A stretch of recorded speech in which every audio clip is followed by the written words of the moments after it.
संगम के शहर इलाहाबाद के एक स्कूल में राष्ट्रगान गाने पर पिछले 12 सालों से पाबंदी लगी हुई है। मतलब पिछले 12 सालों से इस स्कूल में जन गण मन नहीं गाया गया।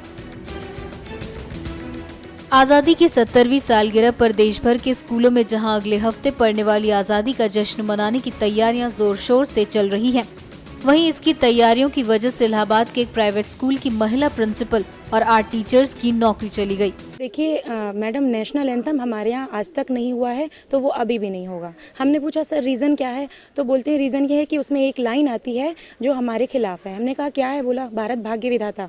भारत हमारे भाग्य का विधाता कैसे? हमें यही आज़ादी नहीं है कि हम अपना राष्ट्रगान गा सके या सरस्वती वंदना कर सके, तो फिर क्या आज़ादी है? हम लोग यही चाहते हैं कि इस स्कूल में अगर हम लोग की बात मानी जाए तो वहाँ राष्ट्रगान हो।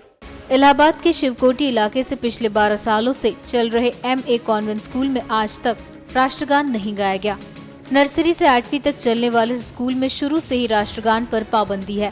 इतना ही नहीं, यहाँ के बच्चों को न तो संस्कृत पढ़ने की छूट है और न ही सरस्वती वंदना गाने और वंदे मातरम बोलने की। अब MA कॉन्वेंट नाम के इस स्कूल के प्रबंधक को गिरफ्तार कर लिया गया है। साथ ही स्कूल को बंद कराने का आदेश भी दे दिया गया है।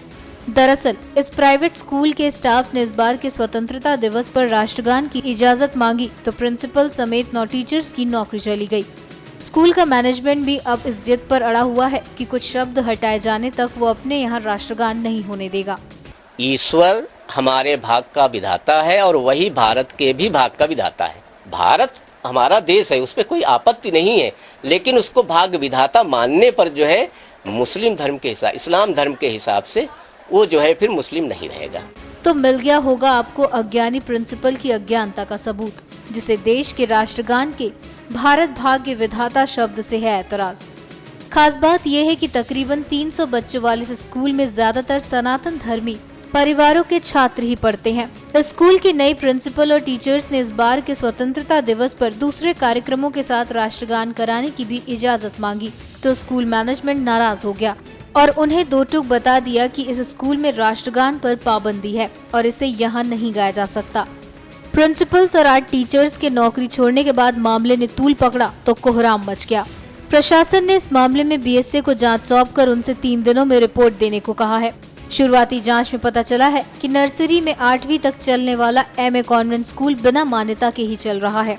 अफसरों का कहना है कि अगर स्कूल बिना मान्यता के चल रहा है तो उसे बंद करा दिया जाएगा। राष्ट्रगान के विवाद पर BSA अलग से जांच कर रहे हैं। उनका कहना है कि आरोप साबित होने पर कड़ी कार्रवाई की जाएगी।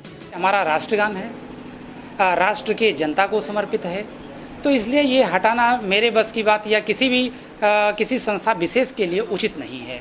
अगर देश की जनता जो चीज चाहती है उसके हिसाब से ही कार्रवाई होनी चाहिए। ये स्कूल जिस देश में चल रहा है उसके संविधान तक को नहीं मान रहा।